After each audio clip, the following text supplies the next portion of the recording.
The bass of a Drake track thumped through the sticky air of the Vibe, a dive bar in Harlem that was half legend, half chaos. Neon lights flickered over the crowd, locals shouting over beers, couples grinding on the tiny dance floor, and a few out-of-towners looking like they'd wandered into the wrong zip code. Amara Jackson weaved through the mess, balancing a tray of Coronas, her sneakers squeaking on the beer-slick floor. At 29, she was a pro at dodging drunk hands and keeping her smile tight, even when her feet screamed and her braids were frizzing under the heat. Her red crop top clung to her curves, and her ripped jeans showed just enough skin to say, "Look, but don't touch." Harlem was her home, and she wore it like armor.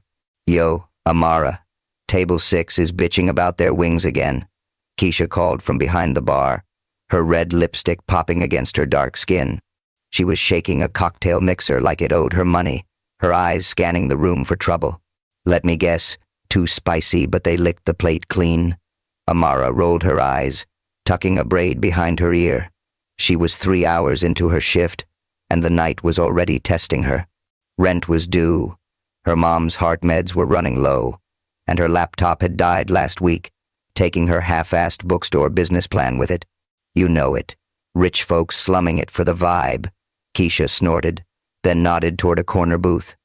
"Check out Mr. Moneybags over there. Dude's been slamming whiskey like it's his job." Amara glanced over. A guy sat alone, his suit screaming, "I don't belong here." It was tailored to perfection, hugging broad shoulders and a lean frame. His dark hair was tousled, his jaw sharp enough to cut glass, and even from across the room she could tell he was trouble. She'd seen his face before. Jackson Cole, tech millionaire, party boy, the kind of guy who'd rent out a club for a Tuesday and forget he owned the building. He was nursing a glass of bourbon, his eyes scanning the room like he was bored out of his mind. "What's a guy like that doing in Harlem?" Amara muttered, grabbing the Coronas for Table 6. "Probably lost a bet," Keisha grinned. "Go work your magic. Bet you could milk a fat tip out of him." Amara laughed, but her stomach twisted. Tips were her lifeline, but guys like Jackson always came with strings, usually the kind that ended with, "Wanna come back to my place?" She had enough drama without adding a rich asshole to the mix. Still, she squared her shoulders and headed to Table 6, dropping off the beers with a fake smile. On her way back, she swung by Jackson's booth to check on him, figuring she'd at least cover her bases. "Need a refill, sir?" she asked, keeping her tone professional but clipped. Jackson looked up and, damn, those eyes Shazel, sharp and a little too intense for a guy 3 drinks deep. He smirked, leaning back in the booth, his suit jacket open to reveal a white shirt that hugged his chest just right. "Sir? Shit, you make me sound like my dad. Call me Jackson." Amara raised an eyebrow, unimpressed. "Cool. You good, Jackson? Or you need another bourbon to drown whatever rich guy problems you got?" He laughed, a low, rough sound that sent a shiver down her spine despite herself. "Feisty, I like that. Yeah, hit me with another. And maybe stick around, it's my birthday and I'm feeling lonely as fuck." "Happy birthday," she said, already turning away. "I'll get your drink, but I ain't your therapist." She was halfway to the bar when it happened. A hand grabbed her wrist, spinning her around so fast her tray wobbled. Before she could process, Jackson was on her, pushing her against the wall in a dimly lit corner near the bathrooms. The music pounded, drowning out the crowd, and his body was way too close, hot, solid, smelling like bourbon and expensive cologne. His hands were on her waist, and then holy shit was tugging at her crop top, yanking it up to expose her red lace bra. His lips grazed her neck as he growled, "Damn, baby, you're driving me crazy." Amara froze for half a second, her brain short-circuiting. Then she snapped. "What the fuck?" She shoved him hard, her tray crashing to the floor, beers exploding in a foamy mess. Her hand flew before she could think, slapping him so hard the sound cut through the music. The bar went quiet, heads turning, and someone yelled, "Yo, shit just got real." Jackson stumbled back, blinking like he'd just woken up. His suit was soaked, his face a mix of shock and hell, now was that a grin? Amara's top was half off, her bra on full display, and she yanked it down, her face burning. "You fucking asshole!" she screamed, stepping over the broken bottles. You just ripped my shirt off, in my bar. Who the hell do you think you are? Shit, I'm sorry. Jackson raised his hand, still grinning like an idiot. I thought you were I'm drunk, okay? I thought you were someone else. Someone else? You think I'm some club rat you can just grab? Amara was in his face now, pointing a finger like a weapon. I ought to kick your rich ass out myself. The crowd was eating it up, phones out, recording the chaos. Keisha pushed through, her eyes wide. Amara, you good? 'Cause I'm about to call security on this fool. I'm fine. Amara snapped, though her heart was pounding. This dumbass is about to pay for my shirt, my beers, and my goddamn dignity. Jackson, still wobbling, pulled out his wallet, fumbling with a stack of hundreds. Okay, I fucked up. Let me make it right. How much? Name it. Amara crossed her arms, her braids swinging as she glared. You think you can buy your way out of this? Typical rich boy bullshit. Name a number, he said, his voice steadier now, those hazel eyes locked on hers. I don't want trouble. Shit, it's my birthday, and I'm a mess. Help me out here. The crowd was chanting, pay up, and Amara's phone buzzed in her pocket. She glanced at either mom, probably calling about her meds again. The hospital bill was due tomorrow, and she was $500 short. She looked back at Jackson, his soaked suit and stupid grin, and something in her snapped. $3,000, she said, her voice cold. Cash, and you get the fuck out of my bar. Jackson didn't blink. Done. But only if you have dinner with me. No funny business, just food. I don't want to be alone tonight. The crowd oohed, and Keisha grabbed Amara's arm. Girl, you serious? This dude's trouble with a capital T. I know, Amara muttered, but her mind was racing. $3,000 would cover her mom's meds for months. She could fix her laptop, maybe even save a little for her bookstore dream. All for one dinner? She stared at Jackson, his wet shirt clinging to his abs, and hated how part of her noticed how hot he was. Fine, she said, loud enough for the crowd to hear. One dinner. But you try any shit, and I'm breaking your nose. The bar erupted in cheers, and Jackson's grin widened. Deal. Let's get out of here. 30 minutes later, Amara was sitting across from Jackson at Le Jardin, a fancy-ass French restaurant in Manhattan that screamed, "You don't belong here." The table was covered in white linen, candles flickering like they were judging her. She'd thrown on a denim jacket over her crop top, but she still felt naked next to Jackson, who'd somehow cleaned up in the car and looked like he'd stepped out of a GQ cover. The menu had no prices, which meant it was stupid expensive, and Amara was already regretting this. You gonna order or just glare at me all night? Jackson asked, sipping a glass of red wine. He'd sobered up a little, but his eyes still had that playful glint. I'm ordering the cheapest thing, Amara said, scanning the menu. Salad, $20. You're not worth a steak. He laughed, leaning forward. Come on, live a little. It's my birthday. Get the lobster or some shit. Fuck your lobster, she shot back, but a smirk tugged at her lips. You're lucky I'm here at all after that stunt. What's your deal anyway? Why's a guy like you slumming it in Harlem? Jackson's grin faded, and he swirled his wine, staring at the glass. Honest, I'm tired of the same fake-ass people. The clubs, the models, the friends, who only show up for my Amex. Tonight's my 34th birthday, and I didn't want any of it. Amara raised an eyebrow, not buying it. So you thought you'd come to my bar and start a riot? Great plan, genius. Wasn't the plan, he said, meeting her eyes. But I'm not sorry I met you. You're real. Don't get a lot of that in my world. She snorted, but something in his voice hit her. She knew about being invisible, serving drinks to people who never looked at her face, scraping by while her mom's health got worse. Don't try to sweet-talk me, she said, but her tone softened. What's a guy like you know about real? More than you think, he said, leaning back. Grew up in Chicago, not rich. Dad was a mechanic. Mom worked retail. They died when I was 16. Built my company from a shitty dorm room. The money's nice, but it doesn't fix everything. Amara's fingers tightened on her menu. She hadn't expected that. Sorry about your folks, she said quietly. But don't expect me to feel bad for you. I got my own shit, mom sick, rent's killing me, and my dream of opening a bookstore feels like a fucking fantasy. A bookstore.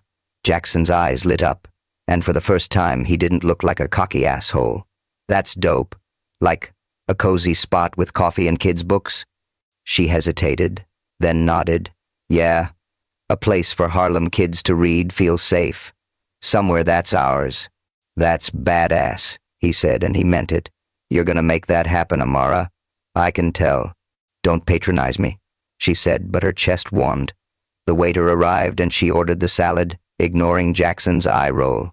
He got a steak, and they kept talking about her love for Toni Morrison novels, his failed attempt at learning guitar, the time she got kicked out of a college party for being too loud. The conversation flowed too easily, and it pissed her off how much she liked it. By the time they left, the city was alive with summer heat, the streets buzzing with cabs and laughter. Jackson's driver pulled up in a sleek black SUV, and he held the door for her, his hand brushing hers as she climbed in. The touch sent a jolt through her, and she cursed herself for noticing. He slid in beside her, his thigh grazing hers, and the air felt too damn heavy. Thanks for tonight, he said, his voice low. Best birthday I've had in years. Don't get used to it, she said, but her heart was racing. This was a one-time deal. Was it? He leaned closer, his eyes locked on hers, and for a second, she thought he might kiss her. Part of her wanted him to, and that scared the shit out of her. Instead, he pulled an envelope from his jacket and handed it to her. As promised, $3,000. She took it, the weight making her stomach twist. It felt wrong, like she'd sold something she couldn't get back. Thanks, she muttered, avoiding his gaze. Amara, he said, his voice softer, you're the realest person I've met in this fake-ass city. I mean that. She looked at him, his face half lit by the streetlights, and something in her shifted. You're not what I expected, she admitted. But don't think this makes us friends. He grinned, and damn, it was a good grin. We'll see. The car stopped at her building, a rundown walk-up in Harlem with graffiti on the door. She got out, clutching the envelope, and glanced back. Jackson was watching her, his expression unreadable. Good night, Jackson, she said, turning away.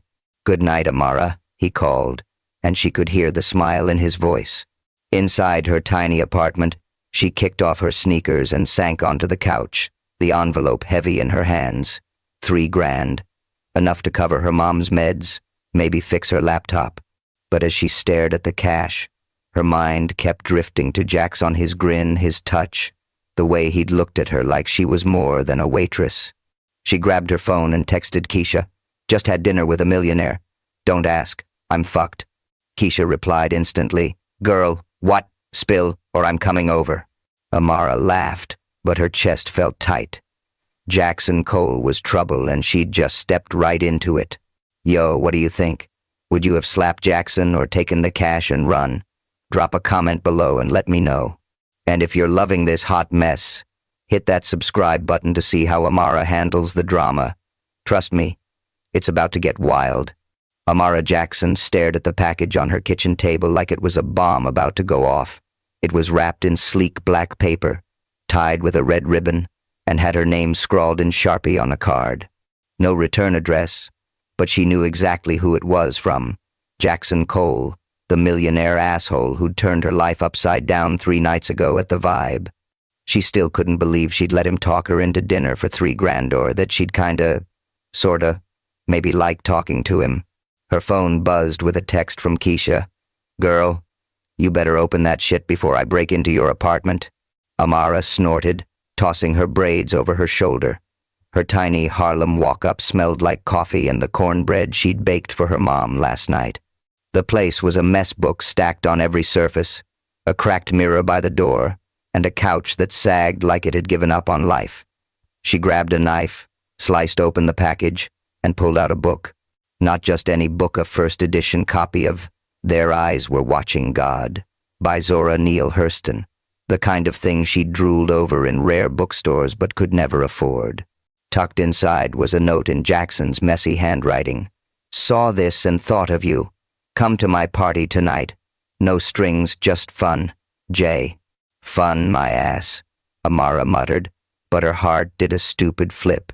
She flipped open the book, inhaling the musty scent of old pages. This wasn't some cheap gift, remembered her talking about Harlem Renaissance writers at dinner. The guy was trouble, but he was paying attention. Her phone buzzed again. Keisha, impatient as hell. Bitch, you going to his party or what? Don't leave me hanging. Amara sighed, texting back. Chill, I'm thinking. Probably a bad idea. Keisha's reply was instant. Bad ideas are your brand. Wear my red dress. You're welcome. Amara laughed, shaking her head. Keisha was her ride, or die, always pushing her to take risks, even dumb ones. She glanced at the book again, then at her reflection in the cracked mirror. Fuck it, she said to herself. One party, then I'm done with this guy. That night, Amara stepped out of a cab in front of Jackson's penthouse in Manhattan, feeling like she'd walked into a movie she didn't belong in. Keisha's red dress hugged her curves like a second skin, the neckline plunging just enough to say, "Try me." Her braids were swept into a high bun, and her gold hoop earrings caught the city lights. The building was all glass and steel, the kind of place where doormen wore suits fancier than her entire wardrobe. She flashed the invite Jackson had sent, and the doorman waved her to the elevator, which shot up to the top floor so fast her stomach dropped. The doors opened to a party that screamed money. EDM pulsed through the air, bass vibrating the marble floors. Strobe lights flashed over a crowd of maybe 100 models in designer dresses, guys in tailored blazers, and waiters weaving through with trays of champagne and weird-ass appetizers that looked like art projects. A DJ spun tracks in the corner, and a floor-to-ceiling window showed off a view of Manhattan that made Amara's Harlem walk-up feel like a shoebox. She grabbed a champagne flute from a passing tray, muttering, "What the fuck am I doing here?" "Amara!" Jackson's voice cut through the noise, and there he was, striding toward her like he owned the damn world. He looked stupid, good black shirt unbuttoned at the top, sleeves rolled up to show off forearms that had no business being that defined. His hazel eyes lit up when he saw her, and that damn grin made her stomach flip again. "You came, and you're killing it in that dress." "Don't get used to it," she said, sipping her champagne to hide her nerves. "I'm just here for the free booze and to make sure you don't pull any more stunts like last time." He laughed, stepping closer. "No stunts, I swear. Come on, let me show you around." She followed him through the crowd, feeling eyes on her, some curious, some judgmental. Jackson's penthouse was insane. A rooftop pool glowing blue, a bar stocked with bottles she couldn't pronounce, and a living room bigger than her entire apartment. He introduced her to a few people, some tech bro named Bryce who kept name-dropping startups, a DJ who claimed he'd worked with Jay-Z, and a model who barely looked at her. Amara kept her chin up, but she felt like a fish out of water, her Harlem swagger clashing with all this Manhattan bullshit. "Yo, you good?" Jackson asked, catching her eyeing the exit. "You look like you're plotting an escape." "I'm fine," she lied, downing the rest of her champagne. "Just not used to this. All these people look like they're auditioning for a reality show." He grinned, grabbing 2 fresh flutes from a waiter. "They kinda are. Wanna dance? Might loosen you up." "Me? Dance with you?" She raised an eyebrow. "Last time you got near me, you ripped my shirt off." "Fair," he said, laughing. "But I'm sober tonight. Mostly. Come on, one dance." Against her better judgment, she let him pull her to the dance floor. The DJ switched to a hip-hop track, Kendrick Lamar. Thank Godand, Amara relaxed a little, moving her hips to the beat. Jackson wasn't half bad, matching her rhythm, his hands hovering near her waist but not touching. The crowd parted for them, and for a second, she forgot where she was. Then some drunk dude bumped into her, sending her tray shit. She wasn't even carrying a tray, but her instincts kicked in.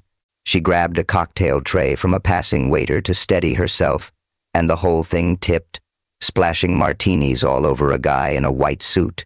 "Oh fuck," Amara yelped, as the guy cursed and shook his arms like a wet dog. The crowd gasped, then laughed, and Jackson tried to stifle a grin but failed. "Yo, you okay?" he asked, grabbing napkins from a waiter. "That was," Epic. Epic? I just ruined that dude's suit. Amara's face burned, but the guy was already stumbling off, muttering about dry cleaning. She shoved the tray at Jackson. This is your fault, you know that? My fault. He was full-on laughing now, his eyes crinkling. I didn't tell you to go full bartender mode. Whatever, asshole, she said. But she was laughing too, the tension easing. Come on, let's dance before I break something else. He pulled her back to the floor, and this time he didn't hold back. His hands found her hips, guiding her to the beat, and damn, the man could move. Their bodies were too close, and the heat between them was undeniable. Amara's pulse raced, and she hated how much she liked it. The song ended, and Jackson leaned in, his breath warm against her ear. You're trouble, Amara Jackson. Look who's talking. She shot back, but her voice was softer than she meant. An hour later, Amara needed air. The party was too loud, too crowded, and Jackson's presence was messing with her head. She slipped out to the rooftop, where the city sprawled below like a sea of stars. The summer breeze cooled her skin, and she leaned against the railing, sipping a fresh champagne.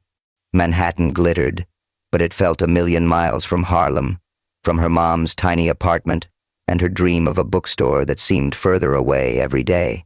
Thought I'd find you here, Jackson said, stepping onto the roof. He ditched his jacket, his shirt sleeves rolled higher, revealing a small tattoo on his forearm, a compass, faded but sharp. He looked less like a millionaire, and more like someone real. Needed a break from your fancy-ass friends, she said, not turning around. They're exhausting. They are, he agreed, joining her at the railing. You're not, though. You're different, she snorted, glancing at him. Different? That's code for poor, right?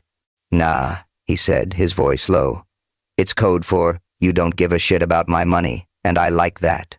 Her heart did that stupid flip again, and she cursed herself. Don't try to charm me, Jackson. I'm not one of your models. Good, he said, stepping closer. I'm done with models. They're boring. His eyes locked on hers, and the air between them crackled. You, Amara, you're anything but boring. She should have stepped back, told him to fuck off. But his gaze held her, and when he reached out, brushing a braid from her face, her breath caught. His fingers lingered, tracing her jaw, and before she knew it, he was kissing her. Not soft, not sweet-hot, hungry, like he'd been starving for her. His hand slid to her waist, pulling her against him, and she kissed him back, her fingers gripping his shirt. The city faded, the party vanished, and it was just his lips on hers, his hands roaming her back, her body pressed against the railing. She moaned softly as his teeth grazed her neck, and damn, she was losing it. Jackson, she gasped, her hands on his chest, not sure if she was pushing him away or pulling him closer. His shirt was half unbuttoned now, and her dress felt too tight, her skin too hot. His hand slipped under the hem, brushing her thigh, and she shivered, every nerve on fire. You're driving me crazy, he growled, kissing her harder, his body pinning hers against the railing. She could feel every inch of him hard, warm, wanting, and for a second, she wanted to say fuck it and let him take her right there. But then, Jackson, what the hell? A sharp voice cut through, and they broke apart, gasping. A woman stood in the doorway, blonde, tall and pissed, her designer dress screaming money. Her blue eyes narrowed at Amara like she was trash. This is who you're slumming it with now? A fucking waitress? Amara's blood boiled, but she kept her cool, smoothing her dress. And you are? Chloe, the woman snapped, crossing her arms. His ex, and you're what, his latest fling? Good luck, sweetheart. He'll get bored in a week. Chloe, get the fuck out, Jackson said, his voice hard. He stepped in front of Amara, shielding her. We're done. You know that. Done? Chloe laughed, cold and sharp. You'll never be done with me, Jackson. Not when I know all your dirty little secrets. She shot Amara a smirk. Ask him about the last girl he paid to keep quiet. Amara's stomach dropped. She looked at Jackson, his jaw tight, his eyes avoiding hers. What's she talking about? She asked, her voice low. Nothing, he said quickly. She's full of shit, Amara. She's just... Save it. Amara cut him off, stepping back. Her heart was racing, but now it was anger, not lust. I knew this was a mistake. You're just a rich asshole playing games. Amara, wait. He reached for her, but she dodged, heading for the door. Fuck you, Jackson, she said, not looking back, and fuck your party. She was halfway to the elevator when Keisha's voice echoed in her head. Bad ideas are your brand. Yeah, well, this was the worst one yet. Amara's lips still tingled from Jackson's kiss, her body still humming from his touch. But Chloe's words cut deeper than she wanted to admit. Paid to keep quiet? Was that what Jackson did, throw money at women to make them disappear? She'd been an idiot to think he was different. In the cab back to Harlem, she stared out the window, the city lights blurring. Her phone buzzed, Jackson texting. I'm sorry. Let me explain. Please. She deleted it, her chest tight. $3,000 and a book didn't make him a good guy. He was trouble, and she was done. But as she climbed the stairs to her apartment, the book still clutched in her hand. She couldn't shake the memory of his kiss, his voice, the way he'd looked at her like she was the only one in the world. Fuck, she muttered, slamming her door. I'm so screwed. Amara Jackson was elbow deep in a tray of empty beer bottles when the whispers started. It was a sweaty Thursday night at the Vibe, Harlem's go-to dive bar, and the place was packed, locals hollering over a Cardi B track, the air thick with the smell of fried wings and cheap cologne. She'd been dodging drama all week, trying to forget Jackson Cole and that damn kiss on his penthouse rooftop. But the way her co-workers kept glancing at her, their heads bent over phones, told her something was up. Her stomach twisted as she wiped her hands on her jeans, her red tank top sticking to her skin. Yo, Amara, you see this shit? Keisha slid up beside her, holding out her phone. Her braids were pulled into a tight ponytail and her eyes were wide with that girl you in trouble look. You're trending, and not in a good way. Amara grabbed the phone, her heart sinking as she read the headline. Asterisk tech millionaire Jackson Cole pays Harlem waitress for company love or transaction. Asterisk. The article was pure garbage, complete with a blurry photo of her and Jackson leaving Le Jardin after his birthday dinner. It spilled every detail: how he'd paid her $3,000, how she was a struggling server with a sick mom, how she was climbing the social ladder one rich guy at a time. The comments were worse. Gold digger leat. Another chick after his wallet. Bet she's got a price for everything. What the fuck? Amara's voice shook, her fingers gripping the phone so hard it might crack. Who leaked this? I didn't tell anyone except you. Don't look at me, Keisha said, hands up. I ain't no snitch, but this smells like that bougie ex of his. What's her name, Chloe? Amara's blood boiled. Chloe, the model who'd crashed their moment on the rooftop, throwing shade like it was her job. This had her fingerprints all over it, but knowing who didn't make it hurt less. The whole bar was staring now, customers whispering, some bold enough to smirk. She felt like she was back in high school, when kids mocked her for her thrift store clothes. Only this was worse: her name, her life, dragged through the mud for clicks. I'm taking 5, she muttered, shoving the phone back at Keisha and storming to the break room. The tiny space smelled like stale coffee and bleach, with a wobbly table and a flickering light. She sank into a chair, her braids falling over her face as she tried to breathe. Her phone buzzed texts from co-workers, cousins, even her mom's neighbor. Is this true? You okay? Girl, you wild. She deleted them all, then blocked Jackson's number for good measure. He'd texted her non-stop since the party, begging to explain Chloe's cryptic jab about the last girl he paid. She didn't need his excuses. She needed this nightmare to stop. Keisha poked her head in, her voice softer. You good, sis? 'Cause you look like you're 'bout to set this place on fire. I'm fine, Amara lied, her throat tight. Just need a sec. Uh-huh. Keisha crossed her arms. Look, I know you're pissed, but maybe you should hear Jackson out. Dude's been blowing up my phone too, saying he's sorry. Fuck him, Amara snapped. He's the reason I'm a damn meme right now. I should have never taken his money. Keisha sighed, sitting across from her. You took it for your mom, Amara. Ain't nobody judging you for that. Well, nobody who matters. Everybody matters when it's online, Amara said, her voice breaking.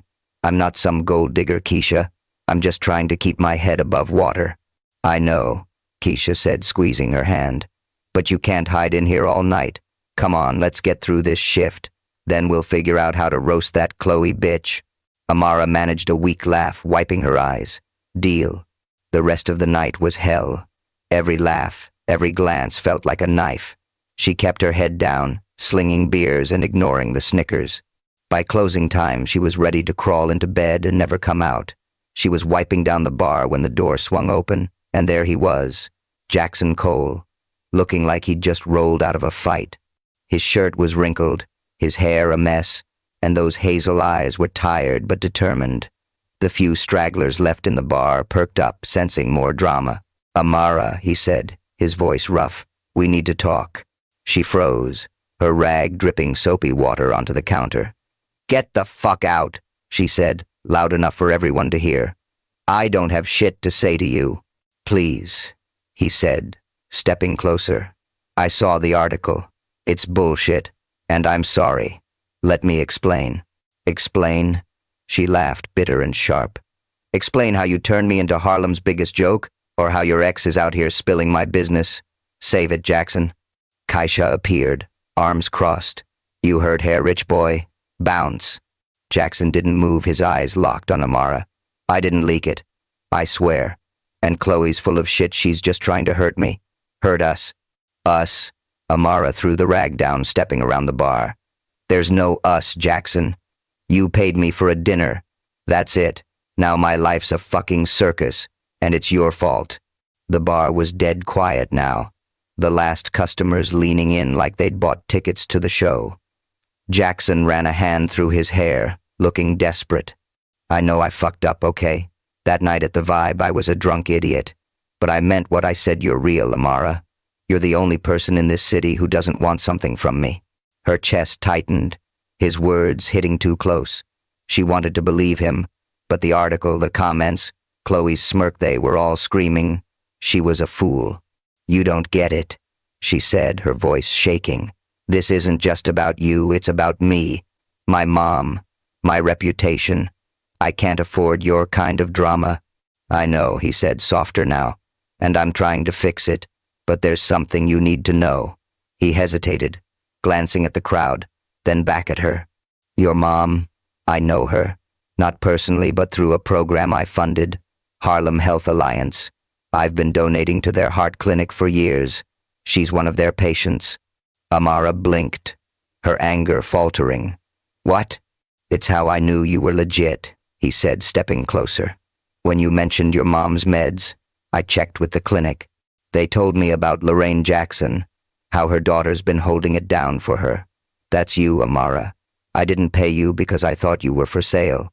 I paid you because I wanted to help." Her head spun. Harlem Health Alliance was the only reason her mom could afford her meds. She'd never questioned where the funding came from, just assumed it was some government grant. But Jackson, the same guy who'd ripped her shirt off in a drunken haze? "You're lying," she said, but her voice lacked conviction. "I'm not," he said, pulling out his phone. He opened an email from the clinic, dated 2 years ago, thanking Mr. Jackson Cole for a 6-figure donation. "I don't talk about it because I don't do it for clout, but when I met you it felt, I don't know, like fate or some cheesy shit." Keisha whistled low. "Damn, dude, that's some Nicholas Sparks level plot twist." Amara shot her a look, but her mind was reeling. Jackson wasn't just some rich playboy. He'd been helping her mom, indirectly, for years. It didn't erase the article or the humiliation, but it cracked the wall she'd built around her heart. "Why didn't you tell me?" she asked, quieter now. "Didn't think you'd believe me," he said, his grin faint. "You kinda hate my guts." "Kinda," she admitted, and the bar chuckled, breaking the tension. She crossed her arms, studying him. He looked like shitbags under his eyes, shirt untucked, like he hadn't slept since the party. "This doesn't fix anything, Jackson. People still think I'm a fucking escort." "Then let me fix it," he said, loud enough for everyone to hear. He turned to the crowd, raising his voice. "Yo, listen up. That article? Total bullshit. Amara's not after my money. She's the realest person I've ever met, and I'm the dumbass who dragged her into this mess. I paid her for dinner because I was lonely, not because she's for sale. Anyone got a problem with her, you got a problem with me. The bar went silent. Then a few people clapped, others nodding. Keisha smirked, muttering, "Okay, rich boy, that was smooth." Amara's throat tightened, her eyes burning. No one had ever stood up for her like that, not in high school. Not at her old waitressing gigs, not ever. Jackson turned back to her, his expression raw. "I'm sorry, Amara. I'll do whatever it takes to make this right." She wanted to stay mad, to tell him to fuck off and mean it. But the way he looked at her, tired, earnest, like she was the only thing that mattered, made her waver. "You got one shot," she said finally, her voice low. "But you pull any more stunts, and I'm done, for real." His face lit up, that damn grin back in full force. "One shot's all I need." Keisha groaned, throwing her hands up. "Y'all are gonna give me a heart attack. Amara, you sure about this?" "Nope," Amara said, but a small smile tugged at her lips. "But I'm giving him a chance to not be a complete asshole." The crowd cheered, someone yelling, "Get a room." Jackson laughed, but his eyes never left hers. "Can we talk somewhere private?" he asked, quieter now. She nodded, jerking her head toward the break room. 5 minutes, and Keisha's watching you." "Fair," he said, following her as the bar went back to its usual chaos. In the break room, Amara leaned against the table, arms crossed. The fluorescent light buzzed overhead, casting shadows on Jackson's face. He looked nervous for the first time, running a hand through his hair. "I meant what I said out there," he started. "I'm not here to play games. That kiss on the roof, it wasn't just a moment for me. It was real." Her heart skipped, but she kept her guard up. "Real? Then what's the deal with Chloe? She said you paid some girl to keep quiet. That true?" Jackson's jaw tightened. "It's complicated. There was a girl a year ago. She tried to blackmail me, said she'd go to the press with some made-up story. I paid her to sign an NDA and disappear. That's it. Chloe's twisting it to make me look like a creep." Amara studied him, searching for a lie. She didn't find one, but trust wasn't her strong suit. "You got a lot of baggage, Jackson. I don't know if I can deal with that." "I know," he said, stepping closer. "But I'm trying, Amara. For you. Let me prove it. Come to a charity event I'm hosting next week. No strings, just a chance to see who I really am." She hesitated, her mind screaming to run, her heart whispering to stay. That kiss on the rooftop was still burned into her. The way his hands felt, the way he'd made her forget the world. "I'll think about it," she said finally. "But I'm not promising anything." "That's enough," he said, his grin softening. "For now." As he left, Amara sank into a chair, her head spinning. Keisha poked her head in, smirking. "So, you in love with this fool yet? Or what?" "Shut up," Amara said. But she was smiling. She grabbed her phone, unblocking Jackson's number. Maybe he was trouble. Maybe she was crazy. But for the first time in a long time, she felt something, hope, fear, wantle, mixed together. "Fuck," she muttered, texting Keisha. "I'm so screwed." Keisha replied, "Told you. Welcome to the drama, sis." Amara Jackson stood in front of her cracked bedroom mirror, smoothing the red satin dress Keisha had practically forced her to wear. The thing hugged her curves like it was trying to start a fight, the neckline dipping low enough to make her question her life choices. Her braids were swept into a sleek updo, gold hoops catching the dim light of her Harlem apartment. The invite to Jackson Cole's charity gala sat on her dresser, taunting her. A week ago, she'd been ready to write him off as a rich asshole who'd humiliated her with that damn gossip article. But his apology at the Vibe, the way he'd stood up for her in front of everyone, and that bombshell about funding her mom's heart clinic, it had her head spinning. She still wasn't sure if she trusted him, but she was here, getting ready to step into his world. Again. Her phone buzzed Keisha as usual with no chill. "You better not chicken out, girl. That dress is giving main character energy. Send pics or I'm crashing the party." Amara smirked, texting back, "Calm your ass down. I'm going, but if this goes south, you're buying me wings." She grabbed her purse, took a deep breath, and headed out, the summer night air thick with the smell of street food and Harlem hustle. The gala was in a swanky Manhattan hotel, the kind of place where the chandeliers probably cost more than her rent for a year.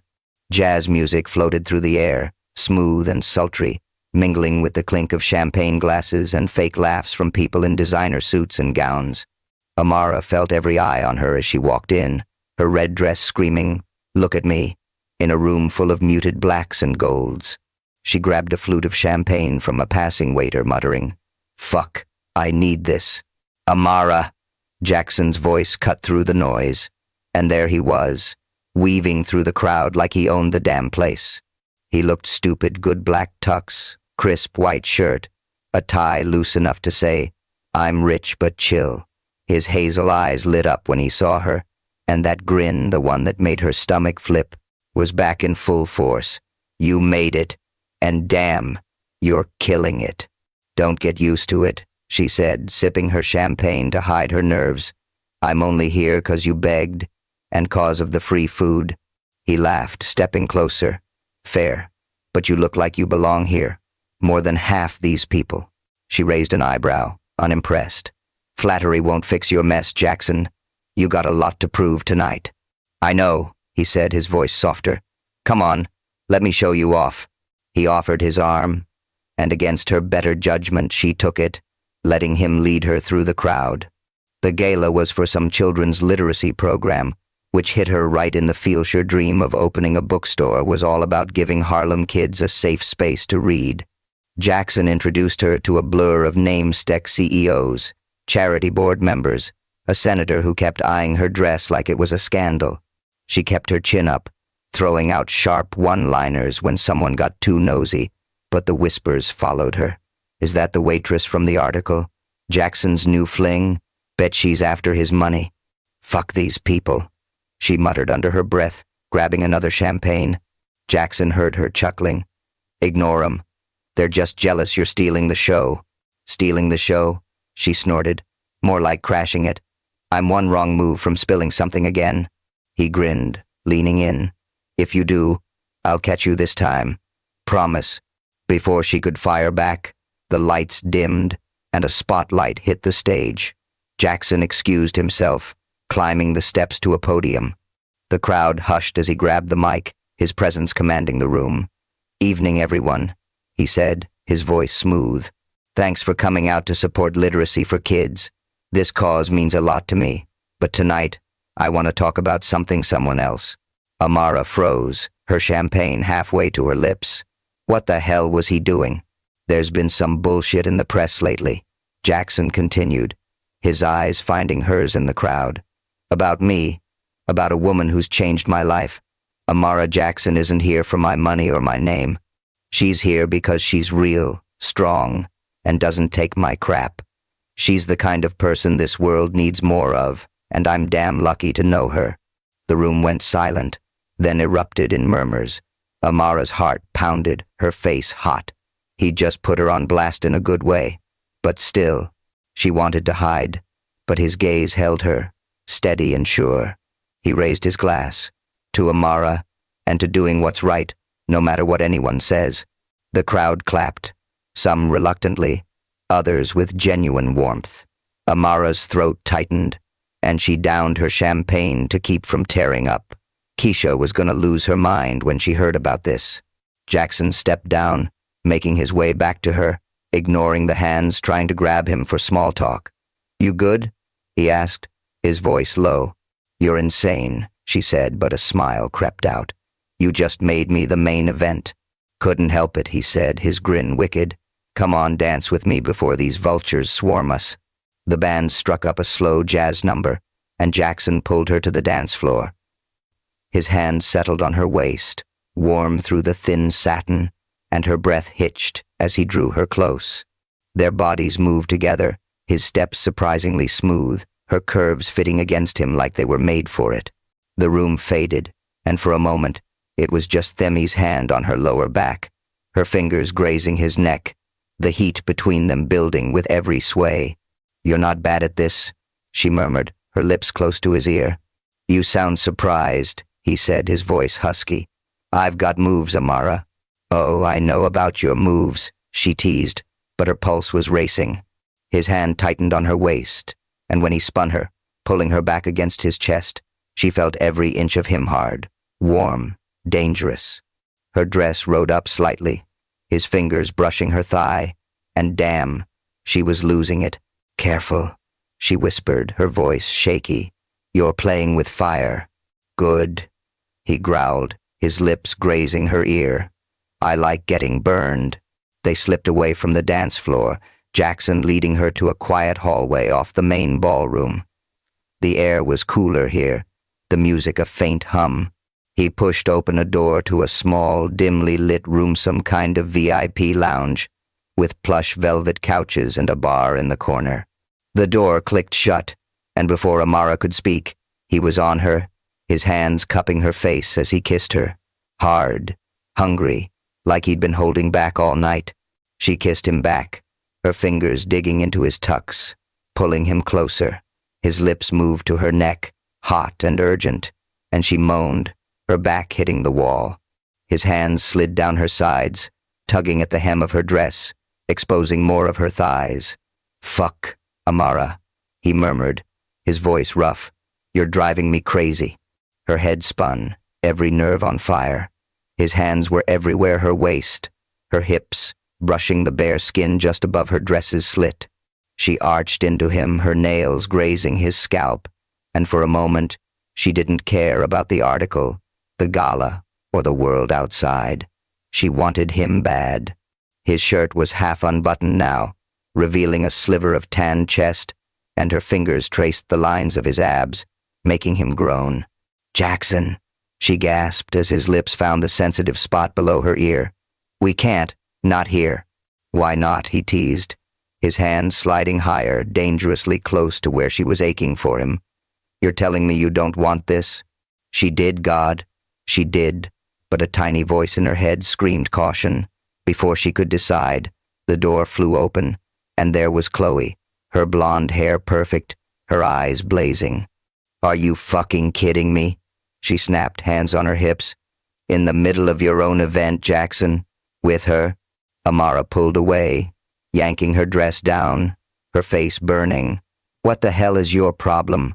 She shot back, stepping forward. You stalking us now? Chloe ignored her, glaring at Jackson. You're pathetic. She's just a phase, you know that. Ask him about the lawsuit, Amara. The one he paid to bury. Or didn't he tell you he's not as clean as he pretends? Amara's stomach dropped. She looked at Jackson, his jaw tight, his eyes dark with anger. What's she talking about? She asked, her voice low. It's nothing, he said, but his tone was too sharp, too defensive. Chloe, get out. You're embarrassing yourself. Am I? Chloe laughed, cold and cutting. Tell her about the fraud case, Jackson. How you screwed over your own investors. Or are you still pretending you're a saint? Amara's heart pounded. She stepped back, her dress suddenly feeling too tight, the room too small. Is it true? She asked, her voice shaking. Jackson's face softened, but he didn't answer fast enough. Amara, it's not what you think. Save it. She cut him off, her chest tight. I told you. One shot, and you're already fucking it up. She pushed past Chloe, ignoring her smirk, and stormed out, the jazz music fading behind her. In the cab back to Harlem, Amara stared out the window, the city lights blurring through unshed tears. Her phone buzzed. Jackson, texting, Please, let me explain. It's not what she said. She didn't reply. Chloe's words echoed in her head. Lawsuit, fraud, paid to bury. Asterisk. Was that who Jackson was? A liar who threw money at his problems? She'd let herself believe he was different. Let herself fall for his charm, his kiss. That damn kiss. Back in her apartment, she kicked off her heels and sank onto the couch, the red dress pooling around her like blood. Her mom's voice rang in her head. Don't let a man make you a fool, baby. But that's exactly what she'd done. She grabbed her phone, texting Keisha. Gala was a shit show. Jackson's got secrets. I'm done. Keisha replied. Oh, hell no. Spill the tea, sis. I'm bringing wine. Amara laughed despite herself, but her heart ached. Jackson's world was too big, too messy, too dangerous. and she wasn't sure she could survive it. Amara Jackson sat cross-legged on her mom's couch in Harlem, the smell of collard greens and cornbread filling the tiny apartment. Her mom, Lorraine, was propped up in her recliner, flipping through a dog-eared copy of Essence magazine, her oxygen tank humming softly. It had been a week since the charity gala, since Jackson Cole's public declaration had made her heart skip, only for Chloe's bombshell about a fraud lawsuit to rip it apart. Amara had ghosted him, ignoring his texts, his calls, his damn voicemails that sounded way too sincere. She was done with his dramadone with rich guys and their secrets. But the stack of hospital bills on the coffee table told a different story. "Baby, you gonna eat that cornbread or just stare at it?" Lorraine asked, her voice raspy but warm. At 58, she was still sharp, her dark eyes seeing right through Amara's bullshit. "Not hungry, Mama," Amara said, pushing the plate away. She was in sweats and a faded Tupac tee, her braids loose, her vibe screaming, "I give up." The gossip article calling her a gold digger was still trending, and she'd caught side eyes at the Vibe all week. Harlem was her home, but even here she felt exposed. Lorraine set the magazine down, giving her that mom look. "You still mad at that boy, huh? The one who's been blowing up my phone too?" Amara's jaw dropped. "Jackson called you? What the fuck?" "Language," Lorraine said, but her lips twitched. "He's worried about you, Amara. Said he messed up but wants to make it right. Sounded like he meant it." "He's full of shit," Amara muttered, crossing her arms. "He's got lawsuits, exes, and a whole lot of lies. I don't need that in my life." "Maybe," Lorraine said, her voice softer. "But he also paid for my last hospital stay. Didn't tell you, 'cause I knew you'd flip." Amara froze, her heart pounding. "What?" Lorraine nodded toward the bills. "Check the top one. Paid in full, courtesy of a Mr. Cole. Came through 2 days after that gala." Amara grabbed the bill, her hands shaking. There it was, $12,000, stamped PAID, with Jackson's name on the donor line.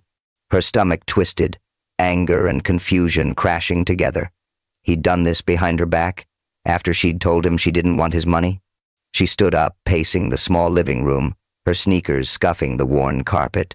"He thinks he can buy me," she said, her voice rising. "Pay my mom's bills like I'm some charity case. Fuck that." "Amara, sit down," Lorraine said, firm but gentle. "That boy didn't do it to buy you. He did it 'cause he cares. You think I'd let just anybody help us? I checked him out. He's been funding Harlem Health Alliance for years.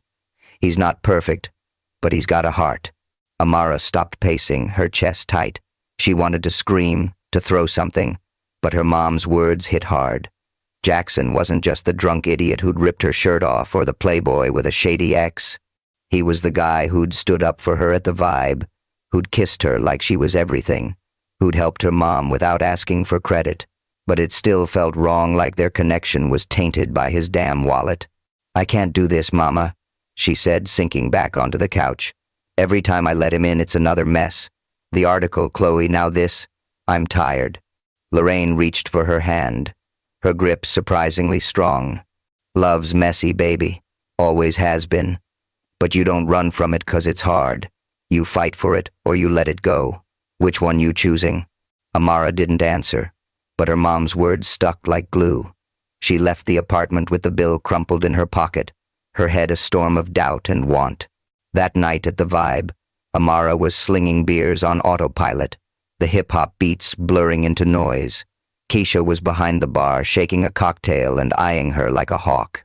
"You look like you're about to snap, sis," she said, sliding a shot of tequila her way. "Drink, then spill." Amara downed the shot, the burn waking her up. "Jackson paid my mom's hospital bill, 12 grand. Didn't even tell me." Keisha's eyes widened. "Damn, for real? That's kinda sweet, no?" "No," Amara snapped.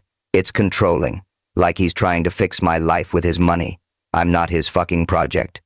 Keisha leaned on the bar, her red lipstick catching the neon light. "Or maybe he's just in love with your stubborn ass and doesn't know how to show it. You ever think of that?" Amara snorted, but her heart skipped. Love? Jackson barely knew her. Sure, he'd kissed her like the world was ending, stood up for her in front of a crowd. But love? That was a whole other gammeon she wasn't ready to play. He's got too many secrets, she said, wiping down the counter. Chloe said he's got a fraud lawsuit. I can't trust him. Keisha's phone buzzed, and she glanced at it, her face shifting. Hold up, you need to see this. She handed it over, open to a DM from some random account. It was a screenshot of a text thread Chloe bragging to a friend about paying a tabloid to run the Gold Digger article. The message read, "Took care of Jackson's little waitress problem. Bitch won't last a week." Amara's blood ran cold. "That snake," she hissed, gripping the phone. "She set me up. This whole time, it was her." "Yep," Keisha said, smirking. "Your boy's ex is a straight-up villain, but this means he didn't leak shit. He's been taking the heat for you." Amara's head spun. Chloe had orchestrated the article to tear her down, and Jackson had let his name get dragged to protect her. The lawsuit Chloe mentioned, was that another lie?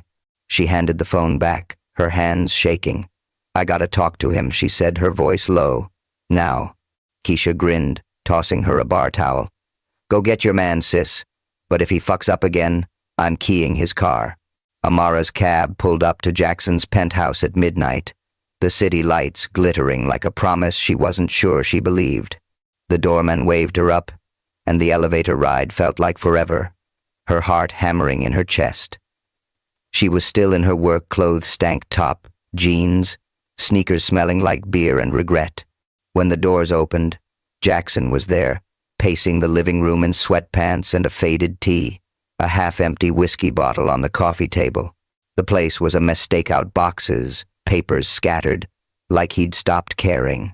His hazel eyes widened when he saw her, hope and fear flashing across his face. "Amara," he said, his voice rough. "What are you?" "You paid my mom's hospital bill." She cut him off, stepping into the room. 12 fucking grand. Why didn't you tell me?" He froze, running a hand through his hair. "Shit, I didn't want you to think I was buying you. I just wanted to help." "Help?" She laughed, bitter and sharp. "You think throwing money at my problems makes you a hero? I told you, Jackson, I don't want your charity." "It's not charity," he snapped, stepping closer. "I did it because I fucking care about you, Amara. Because the thought of you stressing over bills while your mom's sick, it kills me." Her chest tightened, his words hitting too hard. She wanted to scream, to push him away, but he was so close, his eyes raw, his voice breaking. "You don't get it," she said, quieter now. "Every time you do this, it feels like you're trying to fix me, like I'm not enough on my own." "You're more than enough," he said, his voice low. "You're everything. That's why I'm fucking terrified of losing you." The room went still, the city's hum fading. Amara's breath caught, and before she could stop herself, she closed the gap, grabbing his shirt and pulling him into a kiss. It was desperate, messy, all teeth and tongue, like they were fighting and loving at the same time. His hands found her waist, lifting her onto the counter, her legs wrapping around him. She tugged at his shirt, pulling it over his head, her nails grazing his back. He groaned, his lips on her neck, her collarbone, his hands sliding under her tank top, burning her skin. "Amara," he gasped, pulling back, his forehead against hers. "I love you. I'm so fucking in love with you." She froze, her heart slamming against her ribs. Love. The word hung between them, heavy and real.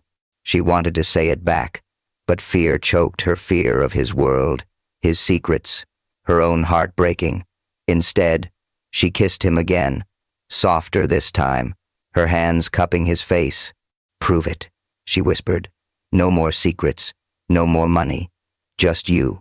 He nodded, his eyes fierce. "No more secrets, I swear." They stayed like that, tangled together, the whiskey bottle forgotten. Outside, the city kept moving, but in that moment, it was just them two people, fucked up and fighting, but choosing each other. The next morning, Amara woke in Jackson's bed, his arm draped over her waist. Sunlight streamed through the penthouse windows, and for once, she didn't feel like running. Her phone buzzed on the nightstand. Keisha, demanding details. "You alive?" Did you murder him or make up? Spill. Amara smiled, texting back. Made up. For now. Don't get too excited. She set the phone down, turning to Jackson, who was stirring, his hair a mess, his grin sleepy and stupid cute. Morning, he mumbled, pulling her closer. You didn't sneak out. That's a win.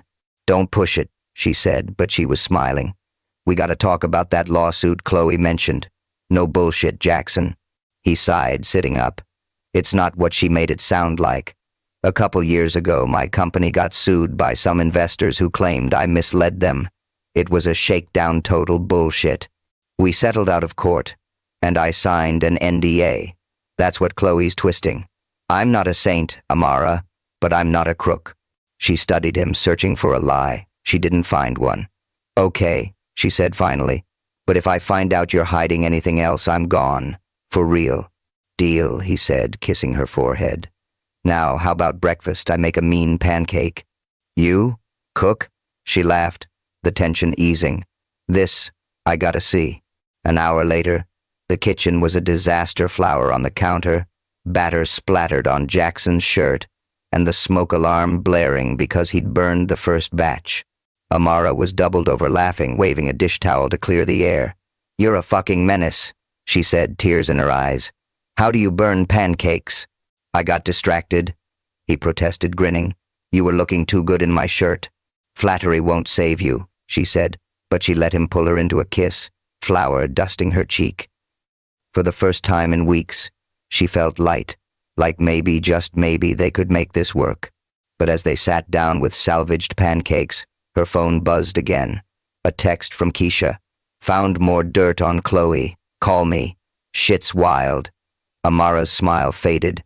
Whatever was coming, it wasn't over yet. Amara Jackson stood in the middle of her dream, her sneakers squeaking on the freshly polished wood floor of Pages of Harlem, the bookstore she'd spent years imagining. The small storefront on 125th Street was alive with the smell of new books, coffee brewing in the corner, and the chatter of Harlem locals setting up for the grand opening. Shelves were packed with everything from Toni Morrison to local poets, and a cozy kids' corner had beanbags and picture books stacked high.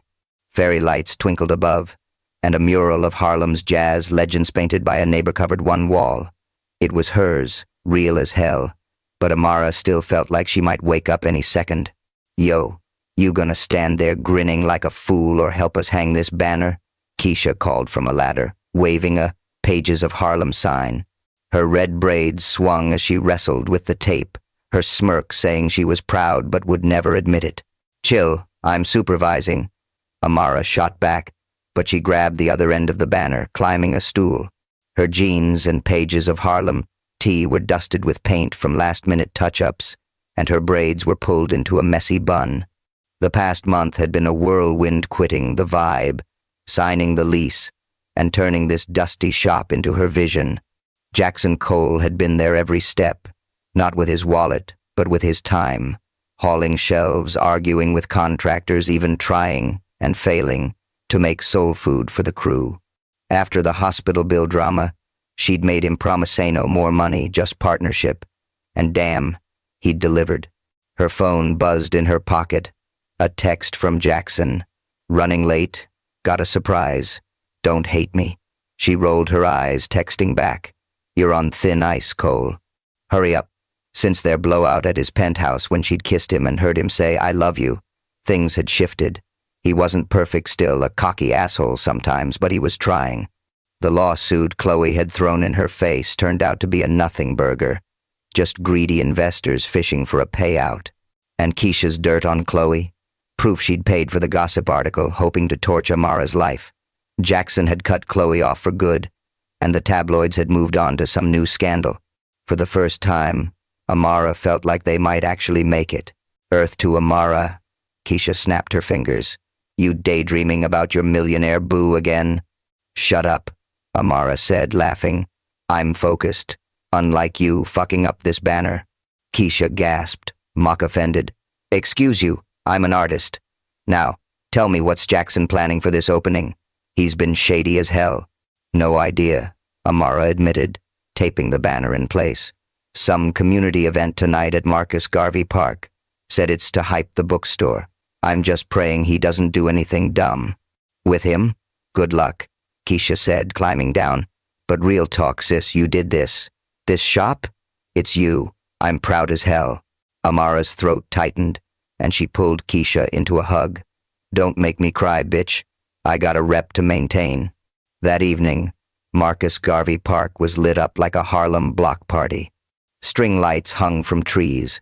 A soul band played Aretha Franklin covers, and food trucks served fried chicken, collard greens, and sweet potato pie. Kids ran around with face paint, and locals danced under the summer sky, the air thick with laughter and BBQ smoke. Amara stood near the stage, her red dress same one from the gala hugging her curves, gold hoops glinting. The crowd was huge, drawn by Jackson's promise of a surprise to celebrate Pages of Harlem. She was nervous as hell, scanning for him in the sea of faces. Yo, where's your man? Keisha sidled up, holding a plate of ribs. He's late, and I'm not trying to stand here all night. He said he's coming, Amara said, checking her phone. No new texts. If he flakes, I'm kicking his ass. Get in line, Keisha said, then froze, her eyes widening. Oh shit, look. Amara turned, and there was Jackson, striding through the crowd like he owned the damn park. He was in jeans and a black tee, his hazel eyes locked on her, that grin making her stomach flip. Behind him was a group of kids from the local rec center, carrying stacks of books, new ones, with Pages of Harlem stickers. The crowd parted, cheering, and Amara's heart stopped. What the hell was he doing? Jackson grabbed a mic from the stage, his voice booming. Evening, Harlem. Y'all having a good time? The crowd roared, and he grinned, pointing at Amara.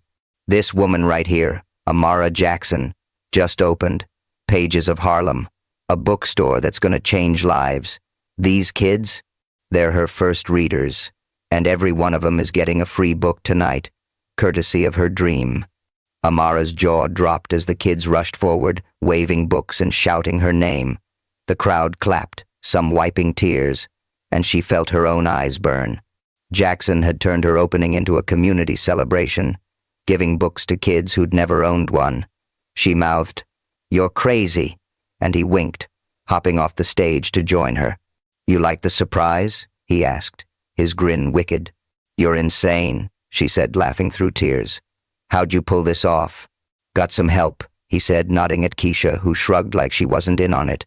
But it's all for you, Amara. You're building something real. Before she could answer, the band switched to a slow song, and Jackson pulled her to the dance floor, a patch of grass under the lights. His hands settled on her waist, her arms looping around his neck, and they swayed, the crowd fading. You're full of surprises, Cole, she murmured, her lips close to his. Gotta keep you on your toes, he said, his voice husky. You mad? Nah, she admitted, smiling. You did good. They danced, his body warm against hers, and for a moment, everything was perfect. Then Keisha's voice cut through, loud and panicked. Oh, fuck, the cake. Amara turned to see a massive Pages of Harlem, cake 3 tiers, decked out with book-shaped fondant wobbling on a table. Keisha and a caterer were trying to steady it, but it tipped, crashing to the ground in a splatter of icing and crumbs. The crowd gasped, then laughed, someone yelling, That's Harlem for ya. Keisha looked mortified, her hands covered in frosting, and Amara lost it, doubling over. Yo, you okay? Jackson asked, laughing too. She's gonna kill me for laughing, Amara gasped, wiping tears. But damn, that was epic. Keisha stormed over, frosting on her cheek. Y'all think this is funny? I spent hours on that cake. It's perfect, Amara said, pulling her into a hug. Messy and Harlem as hell.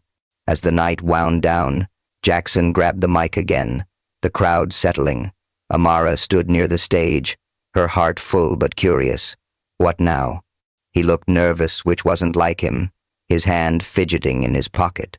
One more thing, he said, his voice softer. This isn't just about the bookstore. It's about the woman who made it happen. Amara, come up here. Her stomach dropped, but Keisha shoved her forward, whispering, Go, girl. Amara climbed the stage, her red dress catching the lights, the crowd cheering. Jackson took her hand, his palm warm, and her pulse raced. "What are you doing?" she hissed, smiling nervously. "Something I should have done weeks ago," he said, loud enough for the mic to catch. He turned to the crowd, his grin shaky but real. "Y'all know Amara's a badass. She's smart, strong, and doesn't take my shit. She made me want to be better, and I'm not letting her go." Amara's breath caught as he dropped to one knee, pulling a small box from his pocket. The crowd gasped, Keisha screaming, "Oh shit!" He opened the box, revealing a ring knot, some gaudy diamond, but a simple band with a tiny book-shaped charm, etched with a page from "Their eyes were watching God." Her heart stopped. "Amara Jackson," he said, his voice thick. "I started as a drunk idiot who fucked up your night, but you changed me. You're my home, my heart, and I want you forever. Will you marry me?" The park went silent, every eye on her. Amara's throat tightened, tears spilling over. She thought of their first night, his stupid grin, the gossip article, the hospital bill, the kisses that burned her soul. He wasn't perfect, but he was hers, messy, real, and fighting for her. "You're crazy," she whispered, her voice breaking. Then louder, "Yes, Jackson, I'll marry you." The crowd erupted, cheering and whistling, Keisha yelling, "That's my girl." Jackson slid the ring onto her finger, his hands shaking, and pulled her into a kiss deep, fierce, like the world didn't exist. Her arms wrapped around him, her tears mixing with his, and Harlem's lights blurred around them. It was messy, perfect, theirs. Later they stood in pages of Harlem, the party over, the shop quiet, fairy lights glowed, and the smell of books wrapped around them like a hug. Jackson's arm was around her waist, her head on his shoulder, the ring catching the light. "You happy?" he asked, his voice soft. "Stupid happy," she admitted, smiling. "But don't think this means you're off the hook. You're still washing dishes tonight." He laughed, kissing her temple. "Deal. But I'm warning you, I'm shit at it." "I know," she said, nudging him. "But you're my shit." They stood there, tangled together, the future stretching, other bookstore, their wedding, a life they'd build brick by brick. Amara thought of her mom's words. Asterisk, love's messy, but you fight for it. Asterisk. She'd fought, and damn, it was worth it. Her phone buzzed Keisha, with a blurry photo of the proposal. "Y'all cute, but I'm still mad about the cake. Congrats, sis." Amara laughed, showing Jackson, who grinned. "She's never letting that go," he said. "Nope," Amara agreed, leaning into him. "But neither am I." Outside, Harlem buzzed, alive and loud. Inside, they were home. "Yo, what do you think of Amara and Jackson's wild ride? Would you say yes to a guy like him, or run for the hills? Drop a comment and let me know. And if you loved this story, hit that subscribe button for more drama, love, and Harlem vibes. Thanks for sticking with us.